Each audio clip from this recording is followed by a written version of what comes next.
भाऊजी, तसं बघायला गेलं तर तुम्ही किती हँडसम, किती स्मार्ट आहात. भाऊजी, खरं सांगते ना, तुमच्याकडं कशाचीच कमी नाही. तुम्ही दिसायला पण स्मार्ट आहात. तुमचं घर एवढं मोठं आहे, बंगला आहे, एज्युकेटेड आहात तुम्ही, एवढे शिकलेले, डिग्री आहेत तुमच्याकडे.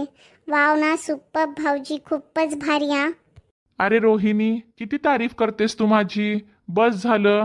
भाऊजी, मी खरं सांगायले हो तुम्हाला, खोटं काही बोलणं झालं याच्यामध्ये. मला तर हे कळना झाले भाऊजी की तुमच्याकडे एवढ्या डिग्री आहात, तुम्ही एवढे शिकलेले, वेल एज्युकेटेड, आणि तुमच्याकडे एवढा पैसा धनसंपत्ती असताना सुद्धा माझ्या बहिणीला तुम्ही पसंत तरी कसं केलं? रोहिणी, हे असं कसं बोलायलीस तू? राधिका किती चांगली आहे, असं कसं बोलायलीस तू तिच्याबद्दल? अहो भाऊजी, तुम्हाला राग तर लयच लवकर येते. मी तर बस तुम्हाला हे सांगू लागले की तुमच्या पुढं ताई एकदम फिकी दिसते. तुमच्या दोघाचा जोडा बिलकुल चांगला वाटत नाही. मला तर बिलकुल चांगला दिसत नाही. तुम्ही किती स्मार्ट आहात, शिकलेले आहात, आणि ताई एकदम अनपड आहे. तिला काहीच कळत नाही, दिसायला पण तेवढी काही सुंदर नाही. मी खरं सांगू का भाऊजी, तुमच्या लाईफमध्ये ना माझ्या बहिणीसारखी बायको नाही, तर माझ्यासारखी सुंदर स्मार्ट पोरगी असायला पाहिजे होती.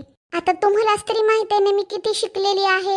एवढी शिकलेली बायको तुम्ही जर केली असती किंवा माझ्यासोबत तुम्ही लग्न केलं असतं तर तुमच्या बिझनेसला मी किती पुढे नेलं असतं. तुमच्या खांद्याला खांदा देऊन उभी राहिली असते तुमच्यासोबत. तुम्हाला कोणत्या गोष्टीचं कधी टेन्शनच झालं नसतं ना भाऊजी.